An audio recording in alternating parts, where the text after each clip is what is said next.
आज से एक महीना पहले मैंने इस चीज को बोला, नीट 2026 इजी हो सकता है। हेलो बच्चों, this is me Vandana from NEET bio 360 by 360 series. ठीक है ना। मेरे चैनल पे मैं आपको बायो लेती हूँ, लेकिन आज मेरा आने का मकसद ये है कि मैंने अपने 26 मई 2025 के एक वीडियो में मैंने ये बोला है नीट 2025 क्या इजी होगा। बट मैं क्यों कह रही हूँ ये बात कि नीट 2026 इजी हो सकता है। जाओ और देखो जो चीजें आज बहुत से चैनल्स यूट्यूब पे, हमारे एजुकेशन चैनल्स में बात हो रही है कि नीट 2025 बोला हो तो करेक्ट मी, नीट 2026 इजी हो सकता है। देखो जाओ, आज से एक महीना पहले मैंने इस चीज को बोला। कहीं ना कहीं मेरा इंस्टिंक्ट मुझे ये बता रहा था कि नीट 2026 इजी हो सकता है। इजी इन द सेंस कि भाई एनसीईआरटी बेस्ड, ठीक है ना। ऐसा नहीं है कि एनसीईआरटी भी बहुत इजी है। अगर एनसीईआरटी अपने आप में इतनी इजी होती तो आप बच्चे लोग 12th में हर बच्चा 100 में से 100 लाता, है ना, फुल आउट ऑफ फुल लाता। बट ऐसा पॉसिबल नहीं होता। जो उसको जितना ज्यादा एक्सक्लूसिवली मास्टर करता है, हर एक चीज को, हर एक कंसेप्ट को अच्छे से पढ़ता है, वो हर चीज को आंसर कर सकता है। तो ऐसा नहीं है कि अगर आप, किसी ने आपको बोल दिया एनसीईआरटी बेस्ड है तो इजी है। लेकिन जो एनसीईआरटी को अच्छे से मास्टर करेगा, पूरे कंसेप्ट को स्मार्टली अंडरस्टैंड करेगा और रिलेट करेगा विद द क्वेश्चंस, उसके लिए वो इजी होगा। तो मेरे टर्म्स में इजी यही है। ठीक है। तो एनसीईआरटी से रिलेटेड रिस्ट्रिक्टेड होना मेरे हिसाब से बहुत अच्छी बात है। जो आर्टिकल अभी आया है, क्या नाम, हमारे एजुकेशन मिनिस्टर ने 22 जून के आसपास दिया है कि व्हाट ही वांट्स कि नीट और जेई एडवांस जो भी है कॉम्पिटिटिव एग्जाम्स दे, सीयूईटी, ये सब का जो पैटर्न हो, it should be restricted to 11th and 12th grade education level, जो आपके एनसीईआरटी के लेवल से हो, उसमें से हो, भले ही वो कंसेप्चुअल हो, भले ही वो स्मार्ट क्वेश्चंस हो, but then it should not go out of it और exclusively making it too tough. ठीक है। तो आज ये चीज आ गई है एंड दिस इज मतलब वेरी पॉजिटिव थिंग, जो देखकर मुझे बहुत मोटिवेशन हुआ। मतलब ऐसे लगा कि जो चीज सोच रहे थे वो हो रहा है। जो मेरा इंस्टिंक्ट मुझे बोल रहा था, जो मेरा सिक्स सेंस मुझे बोल रहा था, जो मुझे लग रहा था to make you all positive towards your NEET 2026 journey, तो वो पाथ सही चला रही थी मैं। ठीक है। तो इन सब के बाद तो हमारे आर्टिकल में क्या आया, जो गवर्नमेंट ने, एजुकेशन मिनिस्टर्स ने बोले, उसमें कुछ 3 पॉइंट्स वो बहुत ज्यादा इंसिस्ट किए जा रहे थे। Insist is class 12th and 11th class based आपका पेपर होना चाहिए। इस हो सकता है, होना चाहिए। ठीक है ना। 12th बेस्ड, बट देन क्या हो जाए, तो 12th बेस्ड है, अगर आपका एनसीईआरटी से रिलेटेड रिस्ट्रिक्टेड है, तो आप अगर एनसीईआरटी को अच्छे से करोगे तो सेकंड पॉइंट आ जाता है, it should B simple. It will be simple. थोड़ा सा एक लैंग्वेज को घुमा फिरा के लॉजिकल, लेकिन उस रिस्ट्रिक्टेड टाइम स्पैन में होता है। कंसेप्चुअल दो, yes, it should B simple conceptual, but should not go over tough, extra tough. मतलब कुछ भी लेवल, नीट वाले बच्चों को आप जेवी लेवल का दे दोगे तो नहीं, अब वो नजर रखी जाएगी, वो ध्यान दिया जाएगा कि आप अगर नीट के बच्चे को पढ़ा रहे हो तो नीट से रिलेटेड पढ़ाई हो, ना कि इंजीनियरिंग और जेई से रिलेटेड क्वेश्चन पूछे जाए, क्योंकि हम उसको नहीं तैयार करके जा रहे, है ना। आज आप जेई वाले बच्चे को अगर बायो का क्वेश्चन पूछ लोगे तो this will be unjustified to that particular student, to all those particular student who are attempting JEE NEET, JEE और जेई एडवांस, है ना।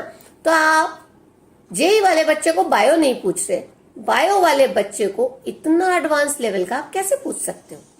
आइडियली नहीं पूछना चाहिए। चीजें हुई है नीट 25 में, हमने देखा है, things have happened, we can have a proof. अब देखो, मैं एक बात बोलूंगी, क्वेश्चन नंबर 153 बायो में नीट 2025 में क्या था, ecosystem, there is unidirectional flow, हम ये पढ़ते हैं।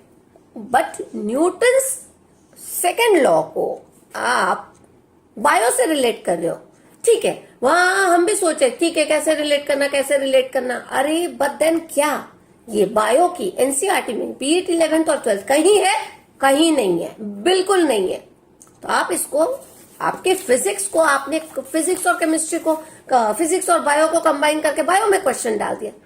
ऐसे कैसे होता है, नहीं होता है ना। आप कल चल के बायो के 1 किलो टमाटर, 2 किलो टोमेटो, इसको मिक्स करके क्या फिजिक्स का क्वेश्चन बना दोगे, नहीं।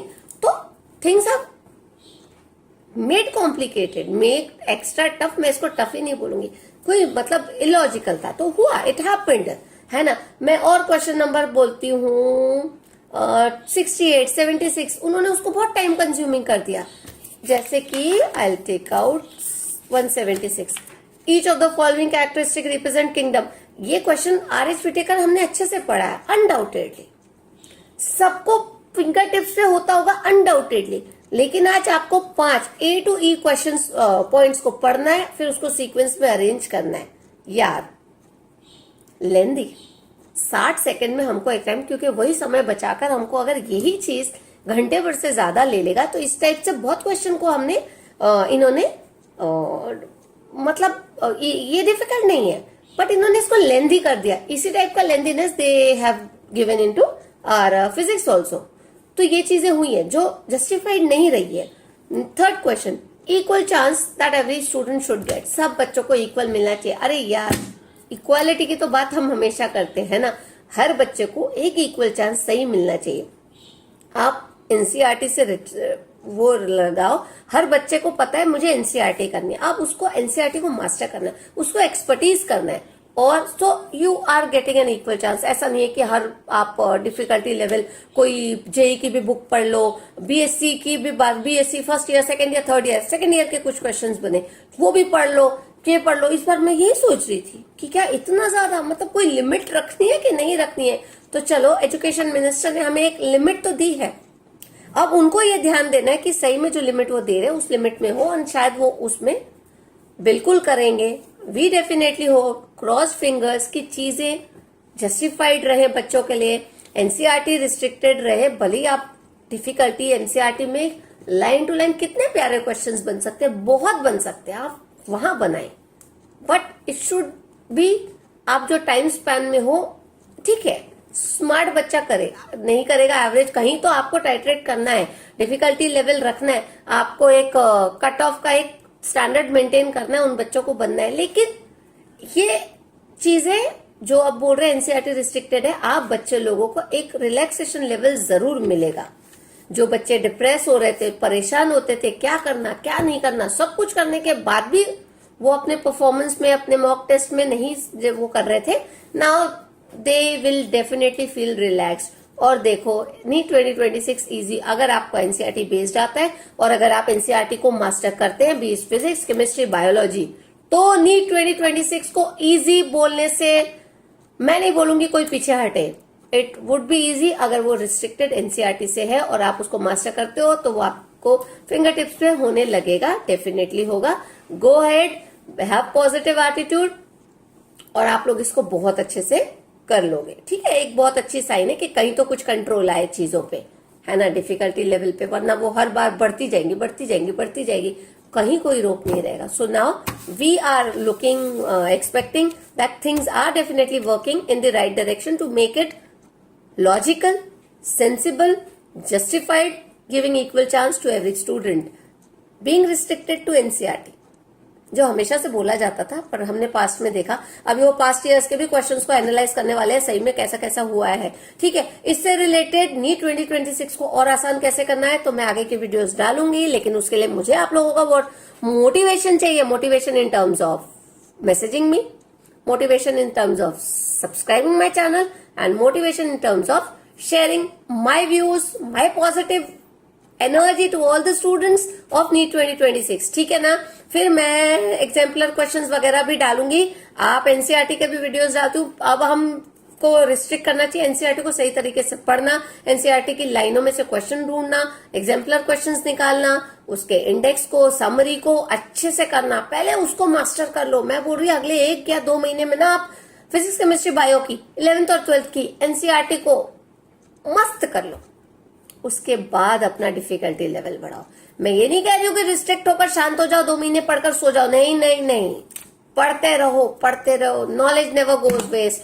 कब कौन सी लाइन अपने को फंसा देना, अच्छा अच्छा भी फंस जाता है। तो एनसीईआरटी को बहुत अच्छे से मास्टर करो, let's serve for the positive things, ठीक है। चीजें अच्छी हो, नीट 2026 के बच्चों के साथ वो ना हो जो 2025 के बच्चों के साथ हुआ। शॉकिंग एग्जाम सेंटर के अंदर जो पेपर देख के हम सब बच्चों लोगों को लगा, मुझे भी लगा इट वॉज रियली बकवास, क्योंकि मैंने भी सोचा था जिस तरीके से हमने एनसीईआरटी को किया है, अगर एनसीईआरटी रिस्ट्रिक्टेड होता तो बहुत अच्छा होता। इसलिए मैं ज्यादा एक्साइटेड हूँ, ज्यादा खुश हूँ, और वही खुशी आप लोग लो, अपने एनसीईआरटी को करो। उसके बाद इस लेवल को कितना और आपको अपने आप का अंडरस्टैंडिंग, आपकी लर्निंग को कितना डिफिकल्ट लेवल बनाओ, ताकि इस बार मौका मत दो, नी 2026 में इनको मौका मत दो किसी को कि आपके मार्क्स को, आपको स्कोर को नीचे लाए। ठीक है, so to all the NEET 2026 aspirants, all the very best, have positive attitude, bye bye.